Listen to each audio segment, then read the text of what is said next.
جنت حاصل کرنا چاہتے ہو خدمت کرو اپنی ماں کی، جنت حاصل کرنا چاہتے ہو خدمت کرو اپنے باپ کی۔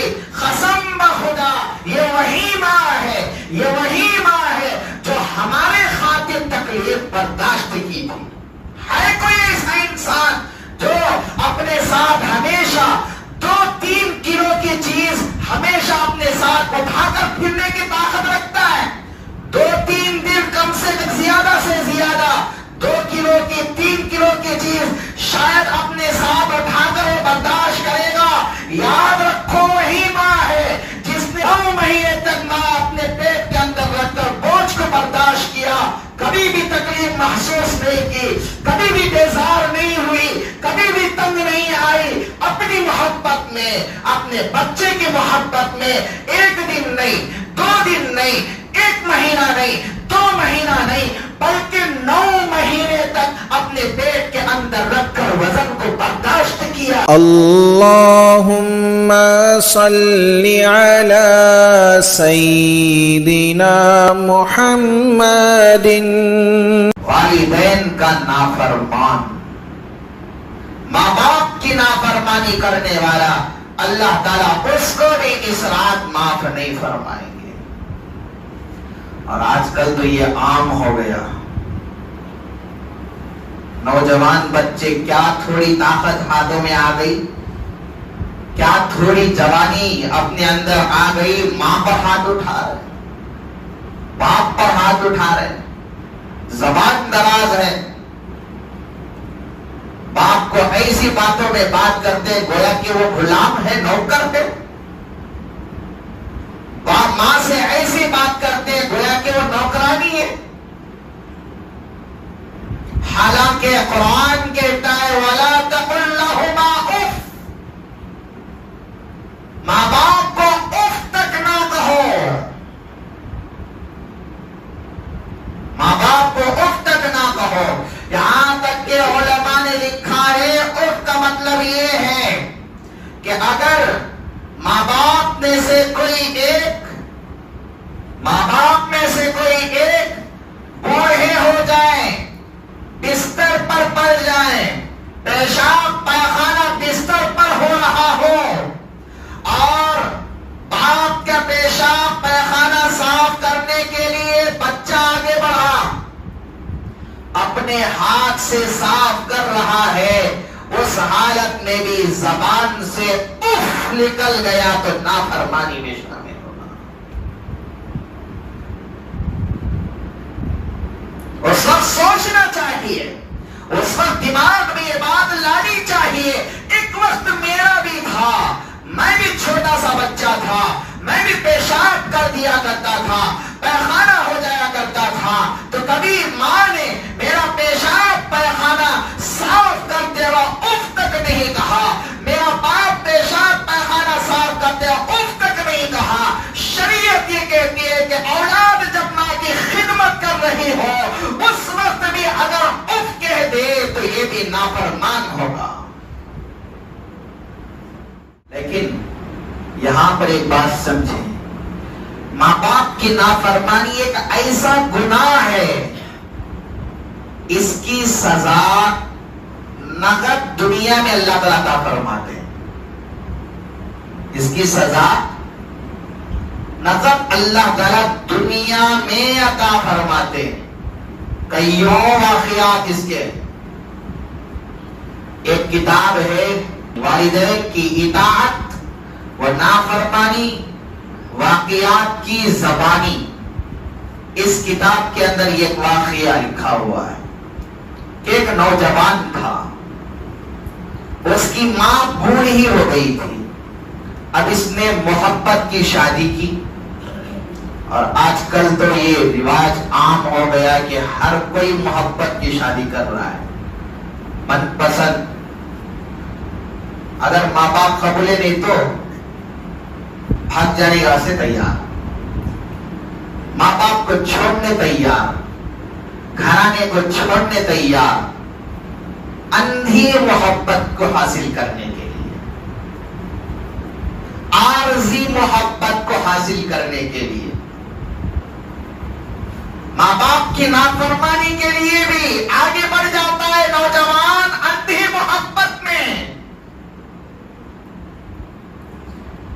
لیکن وہ نوجوان جس کی ماں بوڑھی ہو گئی تھی اس نے اپنے من پسند کی شادی کی.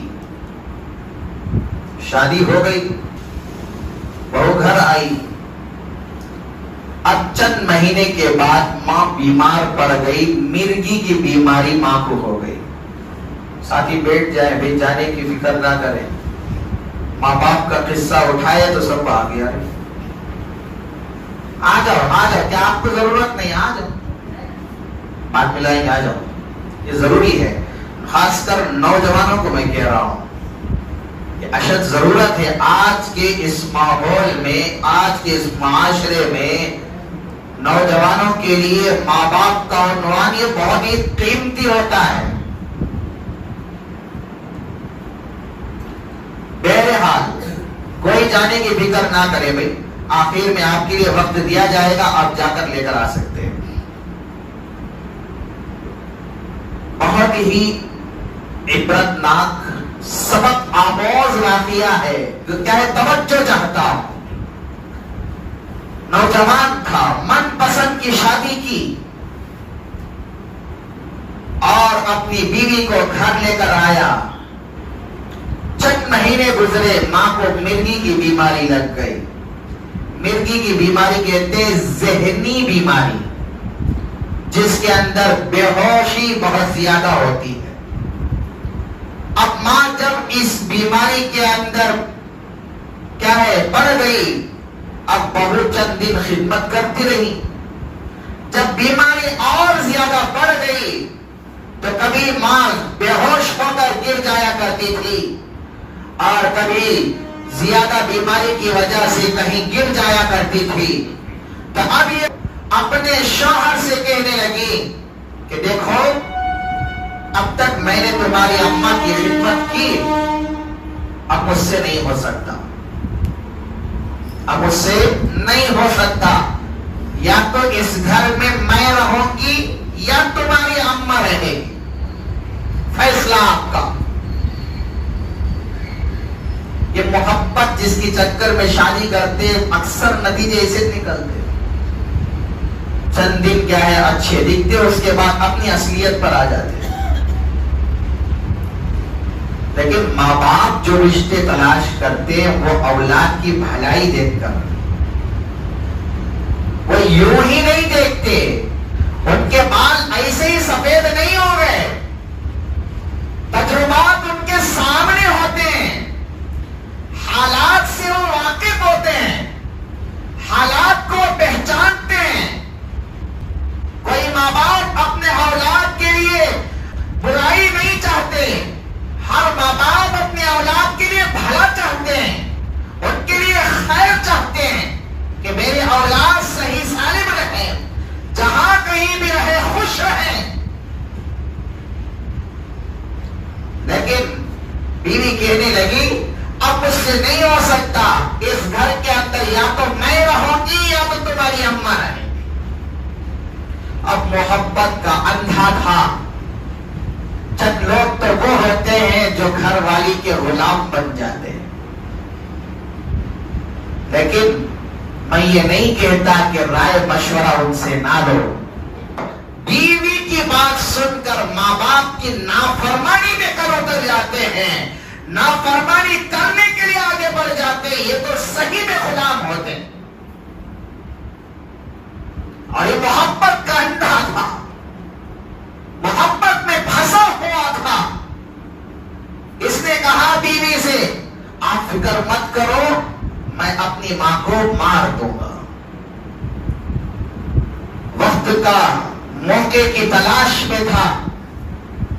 ایک مرتبہ رات کے وقت میں اپنی ماں سے کہا کہ اماں جان آپ تو بہت تھکے ہوئے لگ رہے ہیں, چلو گھر کے اوپر چھت پر چلتے ہیں, ٹھنڈی ہوا ہے, موسم بہت اچھا ہے, بہت ٹھنڈا موسم ہے, اوپر چلتے ہیں, ٹہلتے ہیں, باتیں کرتے ہیں, آپ کو اچھا لگے گا، آپ کی صحت ہوگی، صحت کے اندر افاقہ ہوگا. بچہ سمجھایا. اب ماں ہوتی ہے، بچے کی بات سن کر اوپر چلی گئی اور جا کر ماں بیٹا ٹہلتے رہے، باتیں کرتے رہے. چھت کے اوپر دیوار نہیں تھی، بچہ اسی چھت پر سے اپنی ماں کو دھکا دے کر نیچے ڈھکیل دیا. اب ماں نیچے جب گری انتقال کر گئی اور یہ رونے لگا. چند لوگ وہ ہوتے ہیں جو کام کرنے کے بعد، جو غلط کام کرنے کے بعد مگرمچھ کی آنکھ آنسو بہاتے ہیں اور یہ دھوکے کا رونا روتے ہیں تاکہ لوگوں کو بتائیں کہ میرے دل کے اندر بھی درد ہے، میرے دل کے اندر بھی غم ہے، میرے دل کے اندر بھی احساس ہے.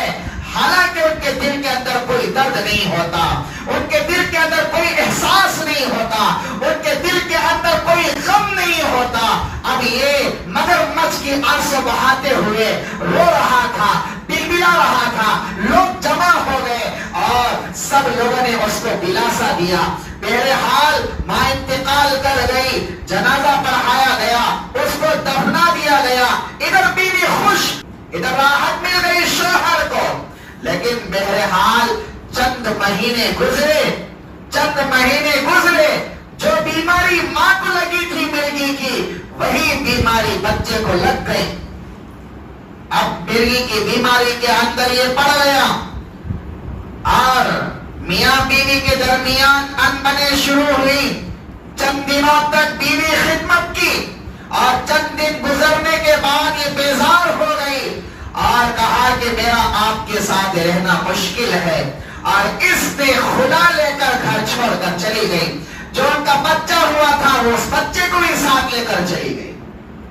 اب یہ مرغی کی بیماری کے اندر پڑا ہوا، ایک بیڈ پر پڑا ہوا ہے، ایریا رگڑ رہا ہے. لوگوں کو کیا اس ساری حالت کا پتہ لگ گیا تھا اور سب جان گئے تھے کہ اس نوجوان نے اپنی ماں کے ساتھ کیا کیا تھا، اس نوجوان نے اپنی ماں کو کیا دکھ پہنچایا تھا، اپنی ماں کو کیا تکلیف پہنچایا تھا. سارے لوگوں کو معلوم ہو گیا تھا. کوئی اس کی خدمت کرنے کے لیے، کوئی اس کی مدد کرنے کے لیے آگے نہیں بڑھا اور یہ بیڈ کے اوپر پڑے ہوئے ایریا رگڑ رہا ہے اور تکلیف کے اندر ہے. کسی کو بلاتا ہے آؤ میری مدد کرو، کوئی مدد کے لیے آگے بڑھنے کے لیے تیار نہیں. لیکن جب بیماری سخت زیادہ ہو گئی، جب بیماری بڑھ گئی اور ذہنی بیماری دباؤ میں آ گئی، اب یہ اس کو معلوم نہیں تھا. یہ چھت کے اوپر چڑھا جہاں سے اپنی ماں کو دھکا دے کر نیچے گرایا تھا، اسی جگہ سے چھلانگ لگا کر نیچے اپنی جان دے دی. جیسی کرنی ویسی کرنی. لیکن آج کل ماں باپ کی قدر نہیں ہے. اللہ کے رسول صلی اللہ علیہ وسلم نے ارشاد فرمایا جنت کس کے پیروں کے تلے ہے؟ باپ کے نہیں، بیوی کے نہیں، استاد کے نہیں.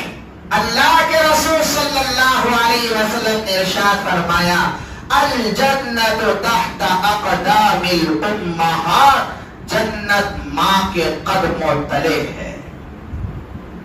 جنت حاصل کرنا چاہتے ہو، خدمت کرو اپنی ماں کی.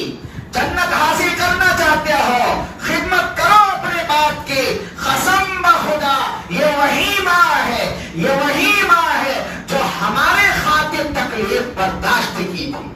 ہے کوئی ایسا انسان جو اپنے ساتھ ہمیشہ 2-3 کلو کی چیز ہمیشہ اپنے ساتھ اٹھا کر پھرنے کی طاقت رکھتا ہے؟ 2-3 دن کم سے زیادہ 2 کلو کی 3 کلو کی چیز شاید اپنے ساتھ اٹھا کر وہ برداشت کرے گا. یاد رکھو وہی ماں ہے جس نے 9 مہینے تک اپنے پیٹ کے اندر تمہیں رکھ کر 9 مہینے تک ماں اپنے پیٹ کے اندر رکھ کر بوجھ کو برداشت کیا. کبھی بھی تکلیف محسوس نہیں کی، کبھی بھی بیزار نہیں ہوئی، کبھی بھی تنگ نہیں آئی. اپنی محبت میں، اپنے بچے کی محبت میں 1 دن نہیں، 2 دن نہیں، 1 مہینہ نہیں، 2 مہینہ نہیں، بلکہ 9 مہینے تک اپنے پیٹ کے اندر رکھ کر وزن کو برداشت کیا ہے۔ یہی وہ ماں ہے جو اپنے بچے کے لیے سب کچھ کرنے کے لیے تیار ہو جاتی ہے، یہاں تک کہ اپنی بھوک قربان کرنے کے لیے تیار، اپنی پیاس قربان کرنے کے لیے تیار، اپنی صحت قربان کرنے کے لیے تیار، اپنی نیند قربان کرنے کے لیے تیار، اپنا وقت قربان کرنے کے لیے تیار۔ یہی وہ ماں ہے، بچہ جب پیدا ہو جاتا ہے 2.5 سال تک اپنے خون کو دودھ کی شکل میں پلانے کے لیے تیار ہو جاتی ہے۔ یہی وہ ماں ہے جب بچہ کھانا کھانے کے لیے دسترخوان پر بیٹھتا ہے، اپنے بچے کو تازہ نیوالا کھلاتی ہے، خود رات کا بچا ہوا خود کھانے کے لیے تیار ہو جاتی ہے۔ یہی وہ ماں ہے، دسترخوان پر گوشت رکھا ہوا ہے، بچے کو گوشت پسند ہے، خود ہڈیاں چوس کر اپنی بھوک مٹھانے کی کوشش کرتی ہے، لیکن اپنے بچے کو نرم گوشت کھلاتی ہے۔ یہی وہ ماں ہے جو اپنے بچے کے خاطر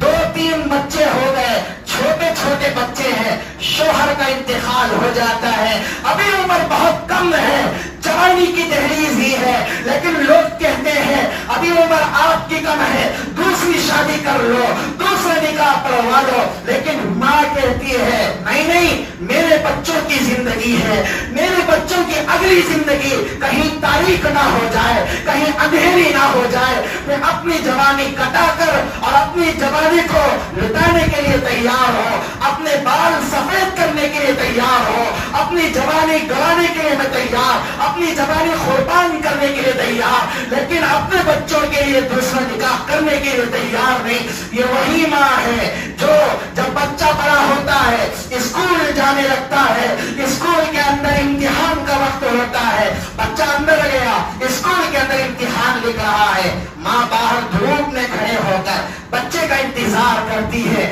میرا بچہ آئے گا، امتحان لکھنے کے لیے گیا ہوا ہے، باہر دھوپ میں کھڑے ہو کر بچے کی خاطر دعائیں کرتی ہے، میرے بچے کو کامیابی نصیب ہو جائے۔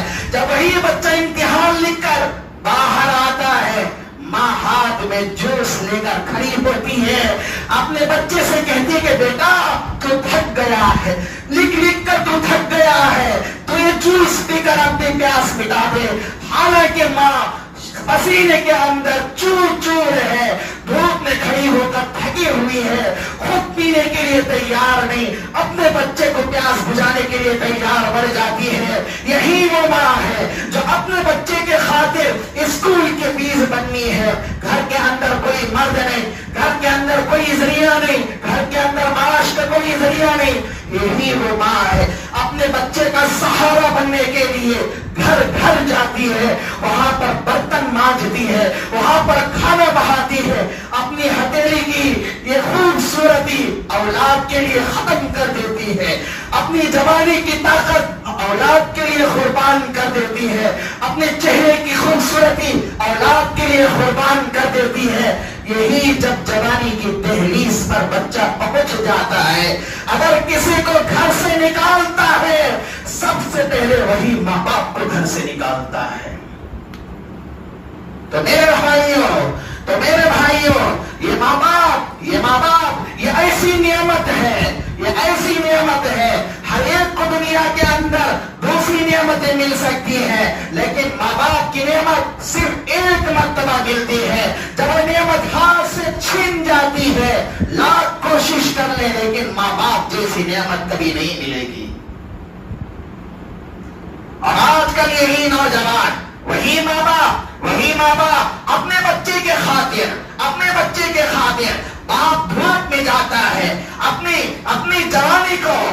جوانی کی طاقت کو محنت میں لگاتا ہے، مزدوری میں لگاتا ہے، اینٹیں اٹھاتا ہے، گارے مٹی اٹھاتا ہے، پھوڑا لے کر کام کاج کرتا ہے، کھیت میں جا کر کام کاج کرتا ہے، اپنی جوانی کا پسینہ بہا دیتا ہے اور خون پسینہ بہا کر چند پیسے لے کر آتا ہے، خود نہیں کھاتا، بچوں کو کھلاتا ہے، خود کی خوشیاں مار دیتا ہے، بچوں کو خوش ہوتا ہوا دیکھنا پسند کرتا ہے، خود بھوکا رہتا ہے، کبھی ناشتہ نہیں کھاتا، کبھی دوپہر کا نہیں کھاتا، کبھی شام کا بھی نہیں کھاتا، ماں باپ بھوکے سو جاتے ہیں، اولاد کو کھلا کر سو جاتے ہیں، لیکن رات کے وقت میں بچے جب بیدار ہو جاتے ہیں، اٹھ کر بچوں کو بہلانا یہ ان کے لیے مشکل نہیں ہوتا، یہ ان کے لیے بیزار کی گھڑیاں نہیں ہوتی، یہ ان کے لیے دکھ کا سبب نہیں ہے، لیکن اپنے بچوں کی صحت کے خاطر وہ رات کو اٹھ جاتے ہیں، نیندیں قربان کر دیتے ہیں، اپنی صحت قربان کر دیتے ہیں، اپنا وقت آرام کا قربان کر دیتے ہیں۔ میرا بچہ جا رہا ہے، میرا بچہ رو رہا ہے، میرے بچے کو بخار آ گیا ہے، میرے بچے کو سردی لگ گئی ہے، اپنے بچے کے خاطر در در جا کر محنت مزدوری کرنا یہ ان کے لیے آسان ہے، بچے کو تکلیف میں دیکھنا ان کے لیے آسان نہیں۔ جب جوانی کی دہلیز پر یہی بچہ قدم رکھتا ہے، شادی جب ہوتی ہے، باقاعدہ بیوی کو گھر لے کر آتا ہے، کہتا ہے کہ اماں جی آپ چلے جائیں، اماں جی میں یہاں پر نہیں رہ سکتا، میں الگ جا کر رہ جاؤں گا، میں الگ کمرے میں چلا جاؤں گا، میں الگ گھر میں چلا جاؤں گا۔ یاد رکھو جیسی کرنی ویسی بھرنی، ماں باپ کے ساتھ تم نے بلند آواز سے بات کیا، اور تمہاری آواز، تمہاری اولاد ضرور بھی ضرور آپ کے سامنے بلند آواز سے بات کرے گی۔ اپنے ماں باپ کے ساتھ ہاتھ اٹھا کر بات کیا، آپ کی اولاد بھی ہاتھ اٹھا کر بات کرے گی، آنکھ اٹھا کر بات کیا، آپ کی اولاد بھی بات کرے گی۔ نافرمانی اپنے ماں باپ کی کرو گے، تمہاری اولاد تمہاری نافرمانی کرے گی۔